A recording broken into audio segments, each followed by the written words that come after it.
attempt to assassinate Elizabeth, Queen of the Royal Family.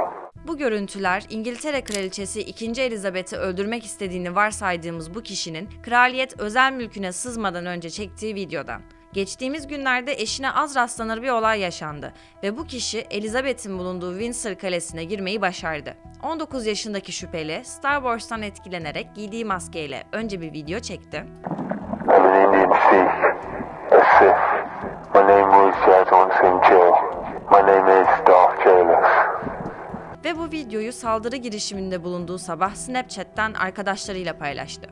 Metal çiti aşmak için halat merdiven kullandı ve kalenin bahçesine giriş yaptı. Windsor'da o esnada Kraliçe Elizabeth'in yanı sıra Prens Charles, eşi Camilla, Prens Edward'la eşi Sophie de bulunuyordu. Şüpheli hiçbir binaya giremeden kısa sürede etkisiz hale getirildi. Zanlının elinde arbalet taşıyor olması ise dikkat çekti. Arbalet bir çeşit tetikle çalışan bir uzak mesafe silahı.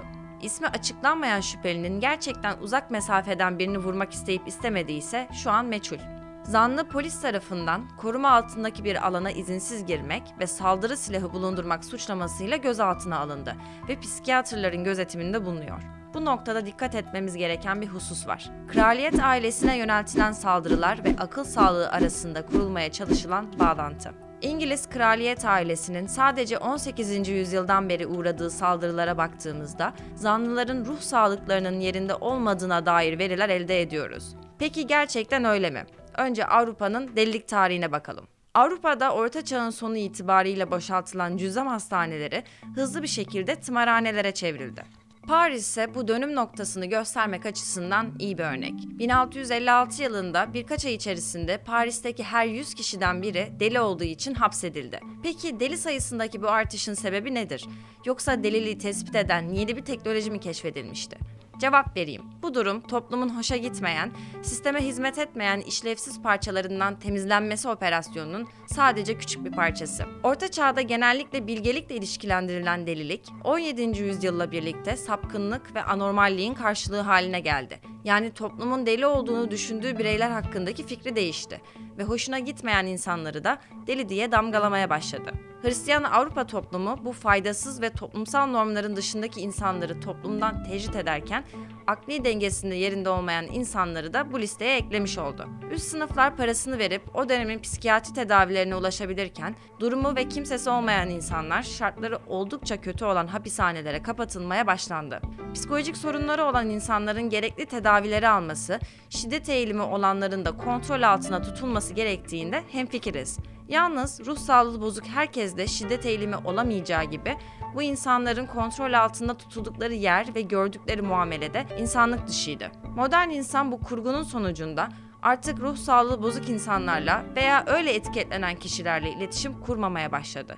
Aradaki mesafe arttıkça arttı. Sistemin hoşuna gitmeyen davranışları akıl sağlığı noksanlığıyla ilişkilendirmeye başlaması bizi kraliyet ailesine yapılan saldırılara getiriyor. İlginçtir ki az önce de dediğim gibi 18. yüzyıldan beri İngiliz kraliyet ailesine yapılan saldırılara baktığımızda faillerin büyük çoğunluğunun akıl sağlığının yerinde olmadığına işaret edildiğini görüyoruz. Bu bir açıdan şunu ima ediyor. Toplumsal normlara uygun insanlar İngiliz kraliyet ailesine neden saldırsın? Birinin bunu yapması için ancak deli olması lazım. Çünkü İngiliz kraliyetinden herkes ama herkes çok memnun. Ancak 2008 yılında yayınlanan bir araştırma bu propagandanın ne kadar çürük olduğunu gösteriyor. Makaleye göre akıl sağlığı yerinde olsun ya da olmasın saldırganların motivasyonları genel anlamda siyasiydi. Yani amaçları kabul edilmeyen dilekçelerine dikkat çekmek, tahta hak iddia etmek, dünyadaki adaletsizliğe ve kraliyet ailesine olan öfkelerini duyurmak. İçlerinde sadece dikkat çekmek isteyen insanlar da vardı tabii. Araştırmaya göre yapılan saldırılarda zarar verme amacının güdülmediği de görüldü. Psikolojisi bozuk olan saldırganlar arasında bile eylemlerinde adaletsizliğe ve eşitsizliğe karşı genellikle bir protesto duygusu vardı. Politik motivasyon ve akli dengesizlik birbirini dışlayan durumlar değil. Bunlar kişilerin bu eylemleri neden gerçekleştirdiğinin farklı açıklamaları olabilir ancak. Bu insanların akıl sağlığı bozuk dahi olsa güttükleri siyasi amaca gölge düşürmez. Psikolojik sorunları olan insanların da topluma karşı memnuniyetsizlikleri olabilir, öyle değil mi? Windsor Kalesi'ndeki son olaydan sonra da İngiliz medyasında akıl sağlığı haberleri çıkmaya başladı bile. Saldırı planı olduğundan şüphelenilen 19 yaşındaki gencin eski okul arkadaşlarının onu garip biriydi diye tabir ettiği ifade edildi. Gencin ailesinin açıklamalarına da yer verildi. Babasının oğlu hakkında koronavirüs kısıtlamaları üzerinde kötü bir etki bırakıyordu dediği yazıldı.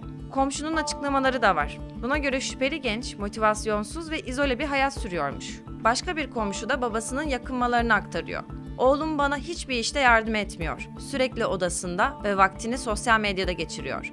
Fakat içeriğin başında izlediğiniz videoda şüpheli genç şu ifadeleri kullanıyor. I'm sorry. I'm sorry for what I've done and what I will do. I will attempt to assassinate Elizabeth, Queen of the Royal Family. This is revenge for those who have died in the 1919 Jallianwala Bagh massacre. It's also revenge for those who have been killed, humiliated and discriminated when we did their race. Oldukça siyasi bir açıklama, öyle değil mi? Akli dengesizliğin bu olayda rol oynadığına dair de bir ipucu vermiyor. Sonucu ne olursa olsun mantık ilişkisi kurulmuş ve bir eyleme karar verilmiş. Gencin bahsettiği 1919 tarihli Amritsar katliamında İngilizler Hindistan'da 379 göstericiyi öldürdü, 1200 kişiyi yaraladı. Bu olay Britanya İmparatorluğu'nun sömürge tarihinde işlediği savaş suçlarından yalnızca biri. Yani geçen hafta yaşanan olay belki de sadece politik bir eylem. Yani insanlar İngiltere kraliyet ailesinden rahatsızlık duyabiliyor. Ama İngiltere bunun böyle düşünülmesini istemiyor olabilir. Peki kraliyet mülküne ilk kez mi giriliyor ve kraliçenin bulunduğu bir yere izinsiz ve silahlı vaziyette girmek bu kadar kolay mı? Uber şoförlüğü yapan Moisinat Chowdhury, 2017 yılında Windsor Kalesi'ne bir saldırı gerçekleştirmek istedi. Chowdhury'nin GPS'i Windsor Kalesi isimli bir bara yönlendirince bu girişim sonuçsuz kaldı. Ancak bir sene sonra Buckingham Sarayı'nın önünde gerçekleştirdiği samuray kılıçlı saldırı sonucu tutuklandı.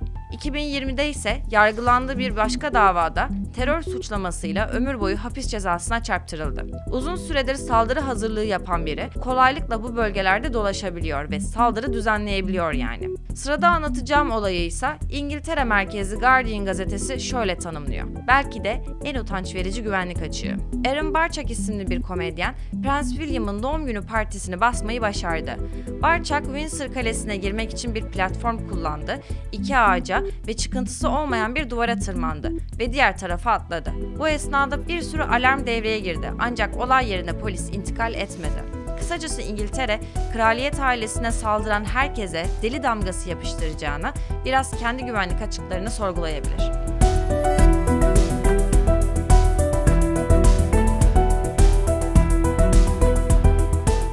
Bu görüntüler İngiltere Kraliçesi 2. Elizabeth'i öldürmek istediğini varsaydığımız bu kişinin kraliyet özel mülküne sızmadan önce çektiği videodan.